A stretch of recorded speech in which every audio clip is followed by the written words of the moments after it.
আমার কিন্তু প্রত্যেক বছর দুর্গাপুজোর সময় নবমীর দিনটা শুধুমাত্র আমার মায়ের জন্যই থাকে, কিন্তু এই বছরটা আরও স্পেশাল।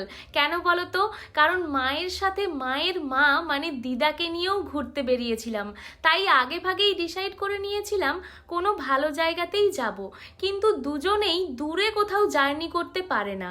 সেই জন্য প্রথমে লারিকাতে গেছিলাম, কিন্তু লারিকা এই দিন বন্ধ থাকায় তারপর চলে গেছিলাম রূপসী রূপনারায়ণের কুঠিতে। তাই দেখো ওখানে পৌঁছেই মা আর দিদা চলে গেছিল গার্ডেনে ঘুরতে, আর আমি চলে গেছিলাম ওপরে রেস্টুরেন্টে খাবার অর্ডার করতে। আর আমি এই রিসোর্টটায় কেন গেছিলাম জানো? কারণ লারিকার পর এই রিসোর্টটাই একমাত্র রিসোর্ট যেটা মায়ের খুব ভালো লাগে। তারপর এই যে রেস্টুরেন্ট থেকে নিচে গিয়ে দেখলাম মা আর দিদা কি সুন্দর বসে বসে গল্প করছে। তখন আমি মাকে বলেছিলাম তুমি একটু দিদাকে ঘুরে ঘুরে রিসোর্টটা দেখাও। দেখো আমি আমার মাকে রিসোর্টে ঘুরিয়েছি, এখন আমার মা আমার দিদাকে রিসোর্টটা দেখাচ্ছে। কি বলেছি?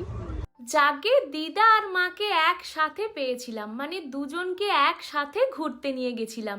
তাই মা আর দিদাকে একসাথে পেয়েও ফটো ক্লিক করাবো না, এটা কখনো হতে পারে? তাই দেখো এরপর অনেক বেশি বেশি করে মা আর দিদার সাথে ফটো ভিডিও ক্লিক করিয়েছিলাম, কারণ এগুলো আমার কাছে চিরজীবন স্মৃতি হয়ে থাকবে।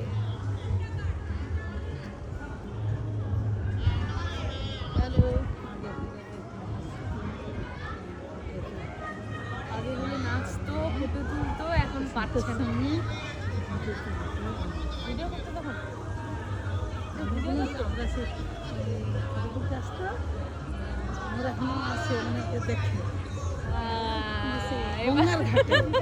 বাবা এরপর ফাইনালি দেখো দিদা একটু কথা বলেছে, কারণ রিসোর্টে যাওয়ার পর থেকেই দিদা একটুও কথা বলছিল না, একদম চুপচাপ হয়েছিল। নবমীর দিন শর্টসগুলো দেখে তোমরা অনেকেই আমায় কমেন্ট করেছিলে দিদা কি খুব চুপচাপ।